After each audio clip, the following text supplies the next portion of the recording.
तुम्ही कधी जिवंत माणसाचा कत्तलखाना पाहिलाय, जिथे मुलींच्या शरीराची भाजीपाल्यासारखी खरेदी विक्री होते? बिहारच्या सिवान जिल्ह्यात एका महिला पत्रकाराचा 3 वेळा सौदा झाला. पहिल्या दिवशी 10,000, दुसऱ्या दिवशी 15,000.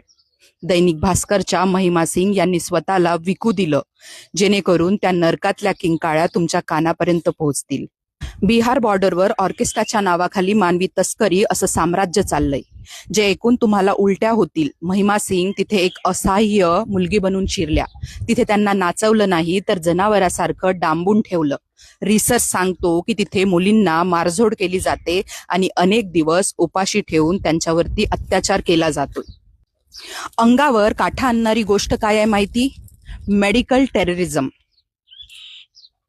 तिथे 12-14 वर्षाच्या मुलींना, चिमुरड्यांना हार्मोनल इंजेक्शन दिली जातात, जेणेकरून त्या वेळेआधी मोठ्या दिसाव्यात आणि त्यांचा सौदा जास्त किमतीत व्हावा. जर एखादी मुलगी प्रेग्नेंट झाली तर त्या नवजात बाळालाही तिथे विकली जाते. या नराधमांनी मुलींच्या गर्भाशयाला मुलं पैदा करण्याची फॅक्टरी बनवून ठेवलंय.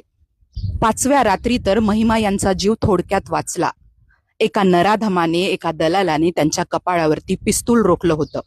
मृत्यू फक्त 1 इंच मागे होता, पण त्या मागे हटल्या नाही. आपल्या छुप्या कॅमेऱ्यात त्यांनी मोठ्या नेत्यांची आणि डॉक्टरांची नावं रेकॉर्ड केली, ज्यांच्या पैशावर हा रक्ताचा व्यापार सुरू. पण आजही अनेक महिमा तिथे रोज विकल्या जात आहेत.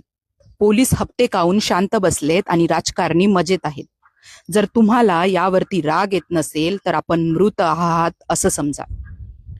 या नराधमांना आणि त्यांना वाचवणाऱ्या पोलिसांना काय शिक्षा व्हायला हवी?